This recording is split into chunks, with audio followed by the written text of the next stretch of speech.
The most glorious name of Allah subhanahu wa ta'ala is Allah. And this is the primary name of Allah subhanahu wa ta'ala. And the name Allah comes from Al-Ilah, the worshipped, Al-Ma'bud. And this is why throughout the Quran, Allah subhanahu wa ta'ala uses the term Allah to remind you that the one that created you, the one that sustains you, the one that you call upon is the only one that is worthy of your worship. This Lord that we talk about, Allah, He is Allah because He possesses every beautiful name and every beautiful attribute. Allah subhanahu wa ta'ala is Al-Wadoud, the loving and the beloved.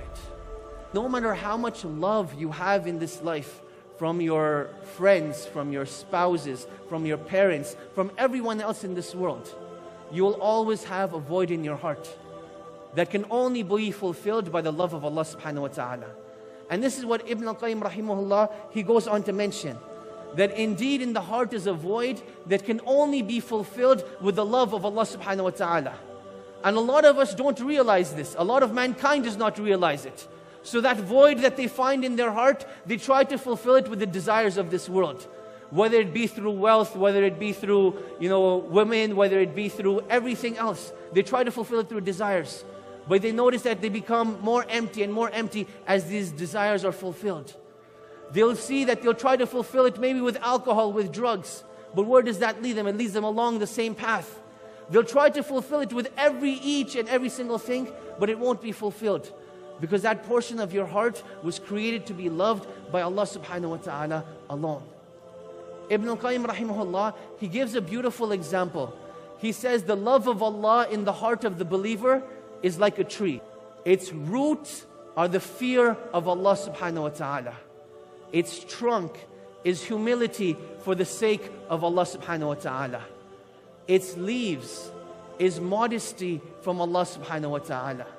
And the fruit that it bears is obedience of Allah subhanahu wa ta'ala. So you'll see that our whole relationship with Allah subhanahu wa ta'ala, it revolves around love. And this is why Ibn al-Qayyim rahimahullah, he gives his other famous example and parable, that our journey of worship towards Allah subhanahu wa ta'ala is like that of a bird, whose head is love and its two wings are fear and hope. Now what is a bird without a head? It is not going to survive, it's not going to be able to fly. Similarly, our journey to Allah subhanahu wa ta'ala, if it does not begin with love, then our journey will not progress. And that is why I began with Al-Wadoud, to remind us of this, that Allah subhanahu wa ta'ala loves us and He wants us to love Him as well. And this is one of the unique names of Allah subhanahu wa ta'ala, where not only is Allah subhanahu wa ta'ala the subject, but He is the object as well. So when we talk about Ar-Rahman, He is the one who shows mercy. He is not the one who has mercy shown to Him. When we talk about that Allah subhanahu wa ta'ala is Al-Ghaffar and Al-Ghafur, He is the forgiver, but He is not the one who is forgiven. But when it comes to Al-Wadoud, not only subhanahu wa ta'ala is He the loving, but He is the beloved as well.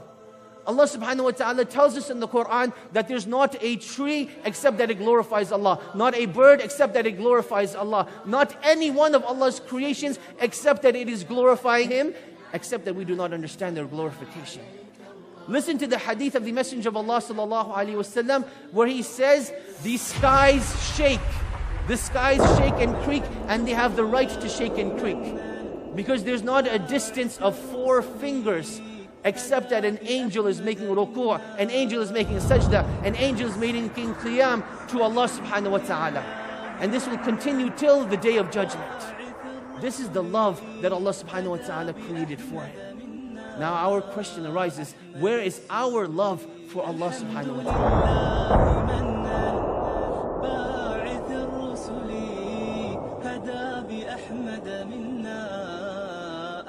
السبل الحمد لله منن باعث الرسل هدى بأحمد منا.